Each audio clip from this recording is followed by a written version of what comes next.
The president's re-election campaign, as we've heard, is pushing a number of lawsuits challenging the results of the election. They're also seeking recounts, as we heard, in states like Wisconsin and Georgia. Where do you stand on this, Senator? Do you think that there's been enough transparency in our election process so far? I think the first thing we have to acknowledge is that this was an extraordinary election. We've never, ever had an election like this, and so there does need to be scrutiny. Typically, less than 1% of people vote by mail or absentee. It's a very few people, a handful of people, usually not enough to overturn or change an election. Now we're talking about an election where 20, 30, even 40% of the votes, millions of votes, were mailed in. So we should check to make sure they were mailed in with a postmark, which means they actually were mailed and not created by someone. We need to check the signatures. We need to, I think, do some random sampling to call people at home and ask them, did you vote? Because it would be terrible if we found tens of thousands of votes where the voter says, no, I didn't vote. So this is something that would be pretty easy to put to bed, but we should absolutely look into it because this is the first election we've ever had millions of mail-in votes, and it would be irresponsible not to look into it. And finally, the president's ordered the Pentagon to withdraw about half of U.S. troops from Afghanistan and Iraq, which would leave about 2,500 troops in both countries.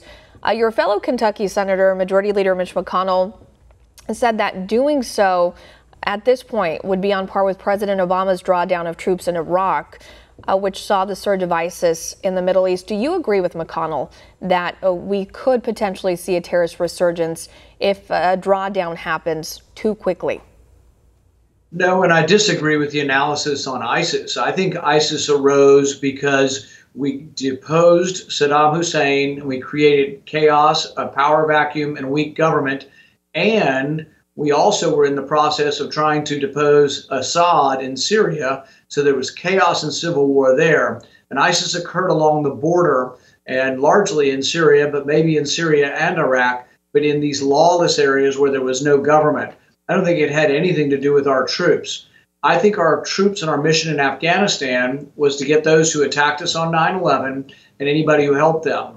Well, that mission was accomplished about 17 years ago. The last 17 years have been spent building bridges, schools, hotels, gas stations, all kinds of stuff for them. And then somebody blows them up again, and then we build them again. We don't have the money to be doing it. We need to get the heck out of there. I'm not for leaving a small contingent. I'm for leaving no contingent. I think we should come home. We can monitor them from a distance. And if there's a problem, we have the ability to strike from 6,000 miles away. We don't need to have troops on the ground in the middle of every civil war. Look, we're all over Africa, too. We're in Somalia, Mali, Eritrea, you name it, Sudan. We're all over Africa as well.